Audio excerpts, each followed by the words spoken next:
내일이 소설이라는데 마음이 추워서였겠죠. 며칠 전 치른 수학 능력 시험도 11월인데도 수험생들이나 부모네들 모두가 송고가 했죠.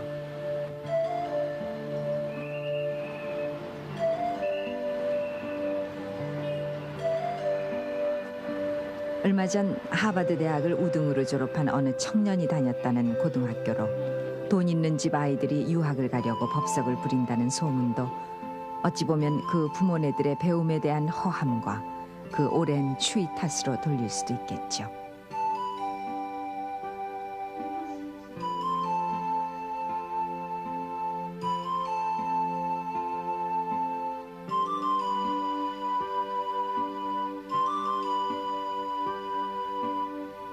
그러나 그 부모네들이 살아온 1950년대 혹은 60년대 없는 집에서는 공부가 밥 먹여주냐, 또 조금 여유가 있는 집에선 그만 놀고 공부해라 라는 동전의 앞뒤 같은 소리를 들으며 보내야 했던 우리들의 소년기. 문맹률이 30%에 이르던 그때 우리 연편은 까막눈 시대로 기록됐고, 그래서 아이들이나 배움이 모자란 어른들 모두가 공부라는 골고다 언덕을 향하고 있던 그때, 만지기만 해도 바스라질 것 같은 이 국어책. 아이들은 바둑이와 영이 철수를 부르면서 글을 깨쳤고, 군에 간 아들에게서 온 편지를 읽을 수 없어 온 마을을 다니며 고등과 학생을 찾던 늙은 어머니는 어느 날 야학에서 시작한 가갸거겨로 세상에 늦깎이 눈을 뜨기 시작했습니다. 가난을 물리칠 수 있는 길은 자식을 공부시키는 일밖에 없다는 못 배운 부모들의 한과, 그래서 공부는 더 많이 외우는 길이 첩경이라며 명작 소설 하나 들어갈 틈이 없는 무거운 책가방을 들고 착간이나 학교 가고 오는 길에 단어 하나 더 외우고 공식 하나 더 암기하는 것 외에는 여백이 없었던 그때.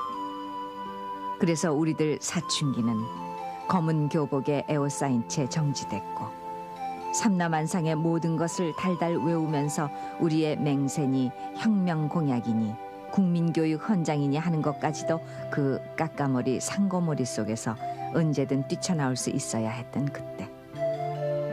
그래서 30-40년이 지난 지금도 이 시조선 왕들의 연대를 태정태세 문단세 예성연중 임명선하며 야간 보초병의 암구어처럼 무심코 되뇌이는 암기의 명수가 되게 했던 그때, 눈높이로 책을 들어 읽어야 했던 저 아이는 우리들 미명기의 잔영으로 오늘 우리에게 살아옵니다.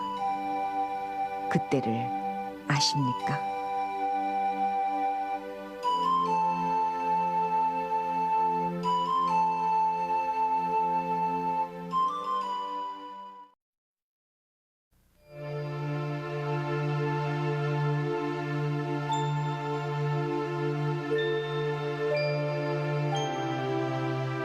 해방이 되고 우리 정부가 서기 전 어느 신문에 요즘 말로 캠페인을 보면 기억 니은 배워서 좋은 나라 세우자였습니다.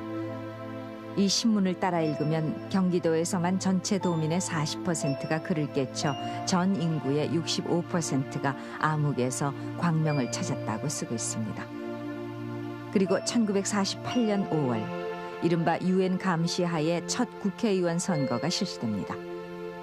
그러나 아무리 암흑에서 광명을 찾았다 해도 2100만 인구 가운데 600만 명이 까막눈이었던 그때, 유세장에서 입후보한 사람들이 손가락으로 외치던 숫자를 따라 투표용지 위에 그려진 막대기를 세서 찍는 도리밖에 없었습니다.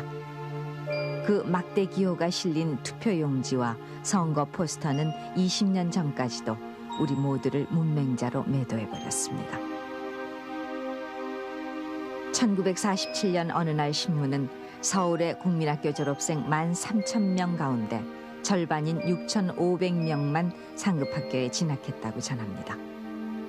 전국적으로 중학교가 380개밖에 없던 그때, 중학은커녕 국민학교도 다니는 둥 마는 둥 해야 했으므로 그 이듬해 선 정부는 의무교육 제도를 실시하기로 하고 초등교육비 그때 돈 18억 원을 잡아놓으면서 중학교 58개를 더 세울 작정을 해나갔습니다.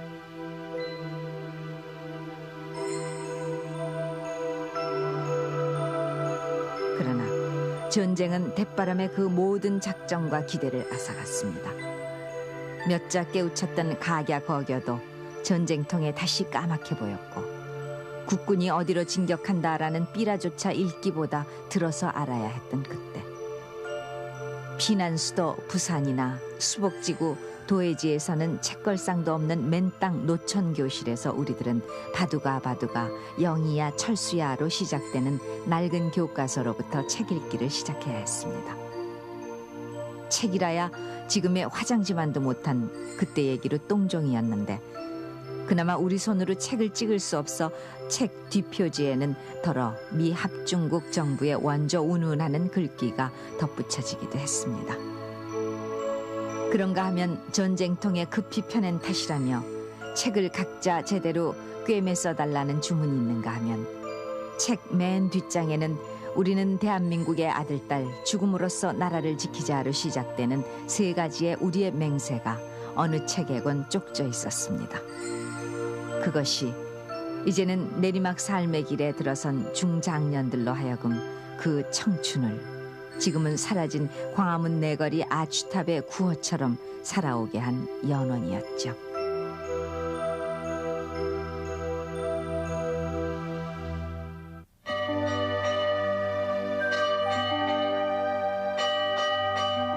지금 아이들 음악에서는 자리가 없어진 노래 학교종이 땡땡땡.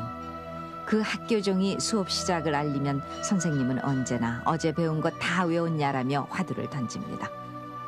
그러나 꼴매기니 새끼꼬기니 집안일로 공부를 엄두 못 내게 하던 그때, 그래서 3, 4학년이 돼도 국어책 하나 제대로 읽을 수 없었던 그때, 선생님의 화두는 우리들 가슴을 뜨끔하게 했고 토막 분필이 놓인 흙칠판에 구구단을 지우면서 분필가루를 뒤집어 쓴 선생님과 쌀이 회초리, 그리고 벌서는 우리 모습은 알 수 없는 애련에 빠져들곤 했죠. 그때는 또 가방을 가진 학생들이 한 반에 뭐 몇 명이 안 됐습니다. 이렇게 둘러 매는 가방이었는데요.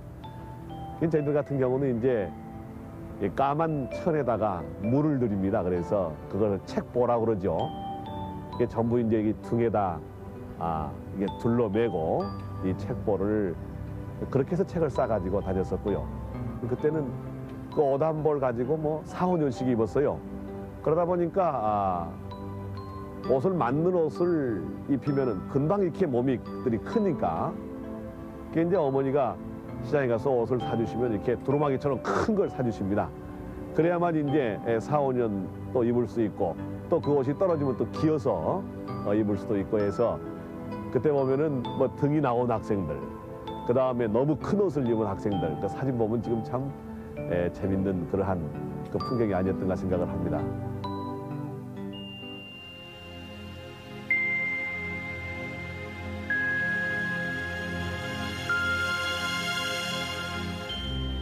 지금은 세계에서 교육열이 가장 높고 문맹률이 가장 낮다는 나라로 꼽히는 우리라고들 합니다마는, 정부 통계를 보면 1960년 우리나라의 문맹률이 28%였다니 4사람에 1명이 넘는 사람들이 까막눈이었으니, 그 전에야 한 동네에 글을 제대로 쓰는 사람은 10손가락에 꼽을 정도였죠.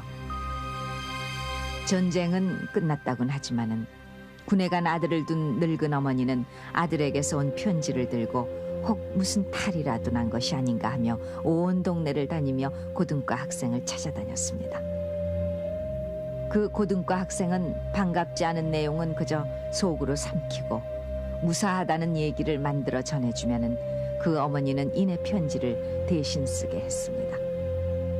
애미는 한시도 내 걱정을 놓을 수가 없다로 시작되는 편지 글을 읽어주는 늙은 어머니와 대신 쓰는 학생이 알 수 없는 서름으로 적어가던 편지들.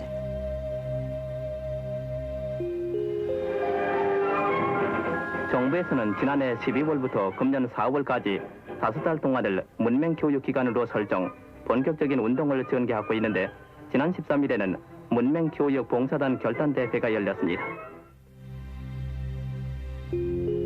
그 불칠하던 문맹의 퇴치운동이 시작된 것은 1960년대에 들어서였습니다. 대갓집 대청이나 빈 창고에 멍석을 깔고 채영신의 상록수식 한글 깨치기 운동이 벌어집니다.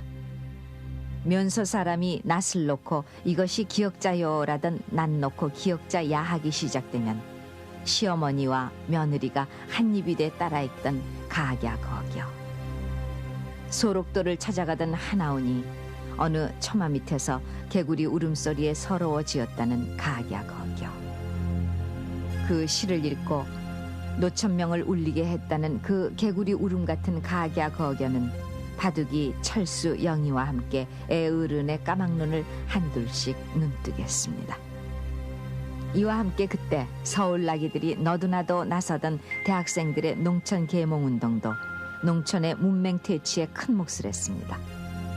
지금은 농촌 봉사활동이라 하지만 그때 대학생들이 펼치던 한글 깨우치기와 의료봉사 등 계몽활동은 농촌의 피폐함을 조금은 덜어주곤 했죠.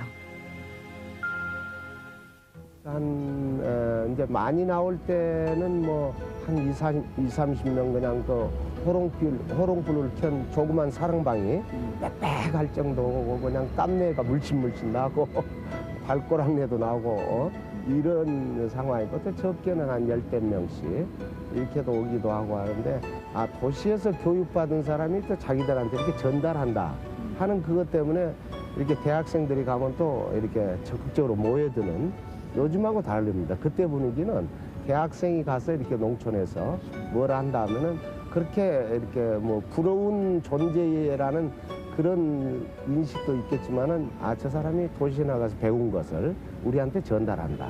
우리는 전혀 접할 수 없는 새로운 문명에 접한다. 이런 어떤 인식이 있기 때문에 사람들이 많이 모였고요.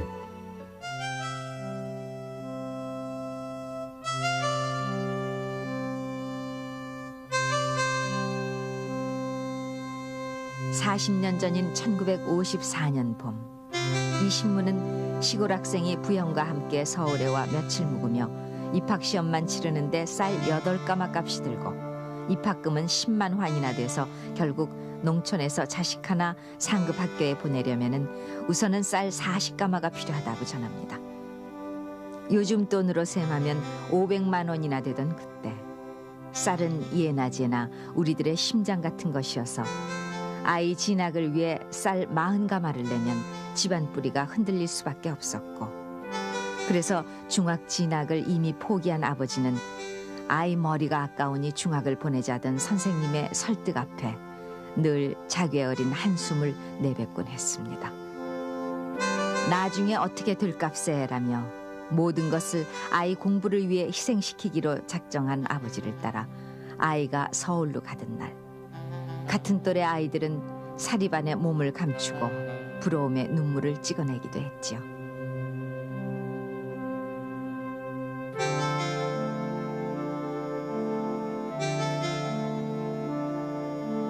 그런가 하면 그 무렵 겨울 우시장에는 대학생들의 등록금 때문에 팔려나간 소들도 참 많았습니다.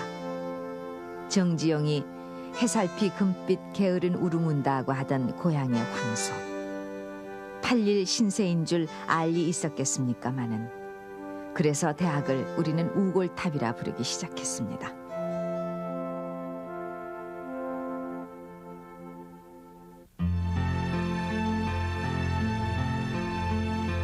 서울이 다시 서울이 된 것을 환도라고 했지요. 쉽게 아물 수 없는 전쟁의 상처 속으로 토박이들이 되돌아오고 피난민들이 꾸역꾸역 몰려들어 서울은 파시를 이룹니다.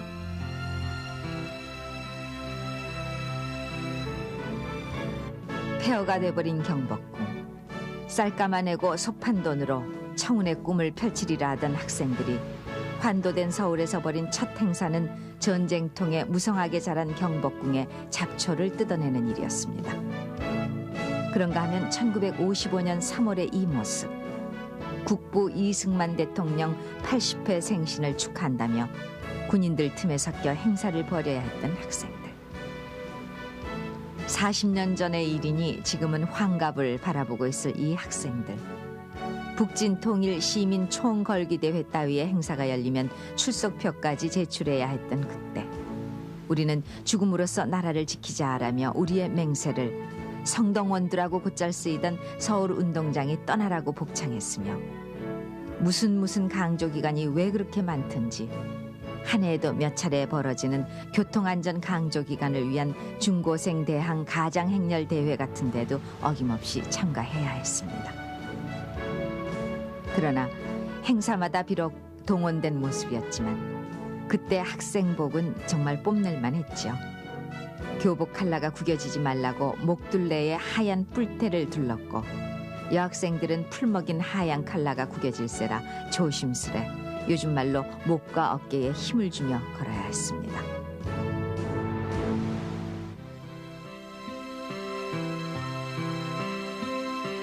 그러나 5.16이 나고 불과 보름 만에 내려진 중고등학생 삭발령은 그때 고등학교 교과서에 실렸던 청춘, 듣기만 해도 가슴 설레인다라는 산문 청춘 예찬을 무색하게 만들어놨습니다.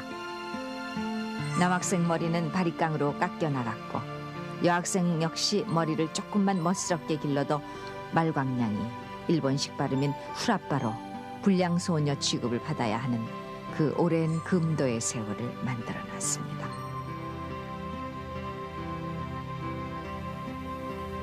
그때는 지금 그 창경원에 벚꽃이 막 피면은 벚꽃놀이를 했었거든요. 근데 밤벚꽃놀이라는 게 있었어요. 밤에도 이제 주로 그 쌍상이 많이 가는데 저희는 이제 친구들이랑 사복을 하고 밤에 벚꽃놀이를 갔어요. 그것도 밤에는 사실 다니면 안 되거든요, 학생들은. 그리고 꼭 교복을 입어야 되고. 근데 이제 사복들을 하고 갔는데 그 시절에는요, 그 사진 찍는 분들이 막 사진을 찍으라고 그래요. 그러면은 이제 그 벚꽃 앞에 딱 앉아서 사진을 찍었는데 한 번은 이제 제 친구하고 그 놀러를 갔더니 사진을 찍으라고 그래갖고 찍었거든요. 신나갖고. 근데 이 아저씨가 그 사진을 어떻게 만들어서 이렇게 이제 판을 해가지고 거기다 넣어갖고 돌렸어요.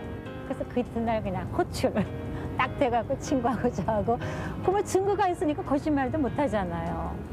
하루 종일 그냥 야단 맞고 반성문 쓰고 일주일인가 매일 훈육실에 불려가가지고 반성문 쓰고 방과 후에 2시간인가 화장실 청소하고 그러던 생각이 나고요.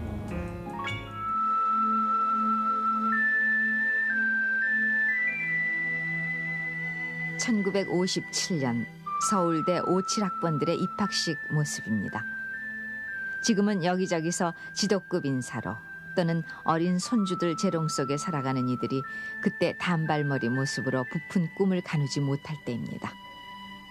그러나 부푼 꿈도 잠깐, 우골탑의 대학생들은 곧 고학생이 되고 맙니다. 하숙비가 몇 달씩 밀려 밤늦게 주인 몰래 냉기 깔린 방으로 들어왔다가 마음씨 좋은 주인 아주머니가 내놓은 저녁상, 콩나물과 두부, 김치가 고작인 그 늦저녁을 목이 메어 먹기도 했습니다. 그러다 고향에서 하숙비가 올라오면 밀린 하숙비를 셈하고 싼 하숙을 찾아 도남동이며 미아리로 리어카 짐을 끌고 헤매이던 그때 2원 50전 하던 전차표 아끼느라 우마차를 얻어 타고 굴레방다리를 지나기도 했고 여름방학 고향에서 빈손으로 올라온 학생들은 가을 등록을 위해 피를 팔기도 했습니다. 그 무렵에 신문기사를 보면 6, 7월보다 8, 9월에 피 파는 학생이 많고 9월 한 달 153명 가운데 131명이 등록금 마련을 위해 피를 팔았다고 했고 그러다 허약한 몸을 가누지 못한 어느 학생의 죽음과 끝내 등록금을 마련하지 못한 어느 학생의 자살도 전하고 있습니다. 그런가 하면 다른 한편에서는 돈 많은 집안 학생의 뒷문 입학, 보결 입학이 성행하고 있었고 문교부 장관이 국회에 불려나가 곤욕을 치르는 일도 있었습니다.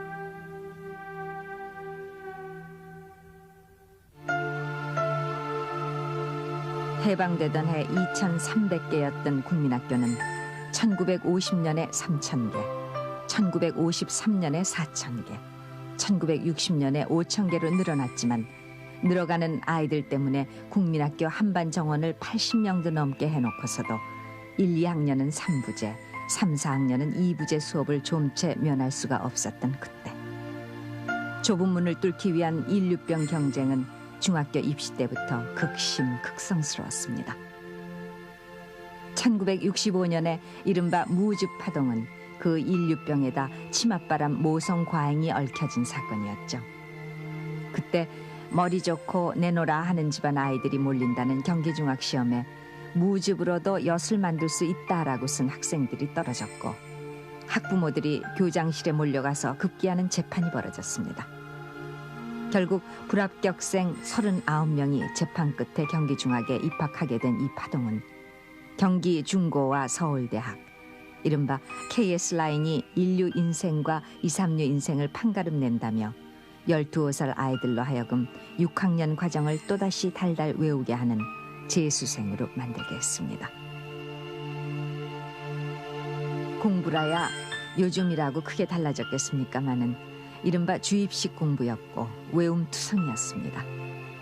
국어, 산수, 사회, 자연 과목을 국산사자 음미실체, 마치 난수표를 푸는 음어식으로 만든 시간표에 따라 봄이 오면 사내들의 하는 노래를 8844, 5844 등 숫자 음계로 외워야 했고 빛의 삼원색, 체조 순서를 암기하면서 당쟁사화의 연대를 무갑기을하며 머리에 집어넣는가 하면 2조 500년 27 임금님 시대를 태정태세 문단세 예성연중 인명선으로 외우면서 섭렵한양했습니다. 5.16이 나자 학교에서는 혁명공약을 외워야 한다며 아이들을 부산스럽게 하더니 급기야 25년 전인 1968년 12월 1968년 12월 5일 우리 교육사상 처음으로 국민교육헌장이 선포됐다. 우리는 민족 중흥의 역사적 사명을 띠고 이 땅에 태어났다.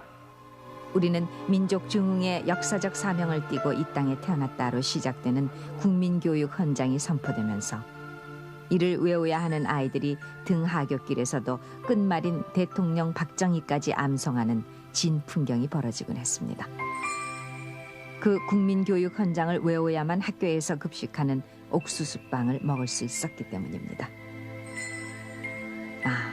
우리는 그 끊임없는 암송의 시대를 살아가면서 그것이 공부하는 길임에 전혀 의심하지 않으면서 잠을 쫓기 위해 세코나리니 나이트스루니 하는 각성제까지 먹어가면서 우리들 소년기는 천근의 무게에 짓눌려 흘러갔고 이윽고 1969년 중학교 입학시험 제도가 폐지됐습니다.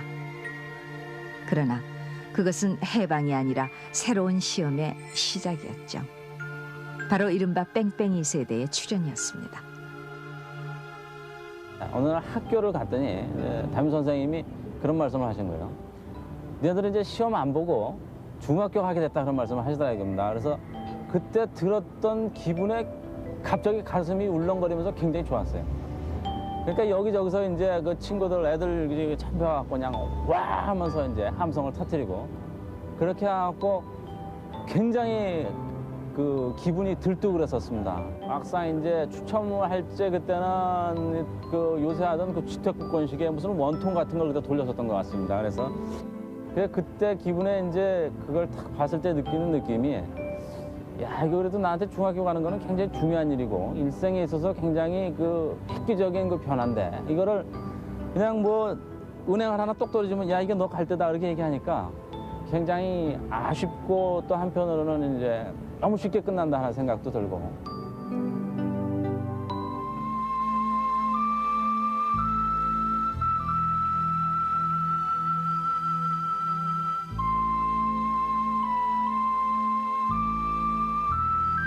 꽃잎 하나 갈피에 끼워 수뇌보로 간직하던 이 책들을 기억하십니까? 그 삭막한 암송의 시대에서도 우리들의 긴 밤으로 와서 오래 머물러 조금의 안식을 주던 시와 소설 읽기. 그러다가 소홀히 조만식 선생을 그리워한 JMS라는 시를 흉내내 K에게 P에게라는 이니셜로 제복과 입시에 찌들어온 우리들 사춘기에 프롤로그를 풀어가던 때도 있었죠. 그랬죠. 그래서 우리는 누가 묻지는 않았는데도 취미는 독서라는 답을 늘 준비하고 다녔습니다. 엊그제 새 자리에 오른 누구의 프로필에도 그의 넉넉한 공부에도 불구하고 취미는 독서라 했습니다.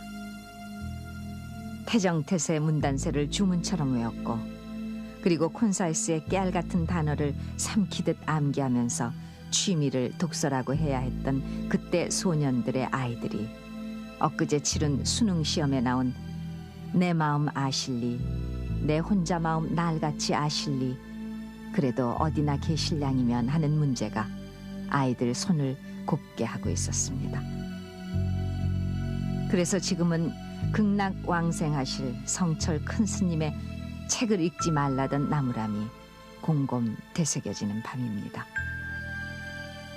이교도의 경전을 암송하듯 군사 행진에 팔높이처럼 높이 들어 책 읽던 우리의 미명기. 그때를 아십니까?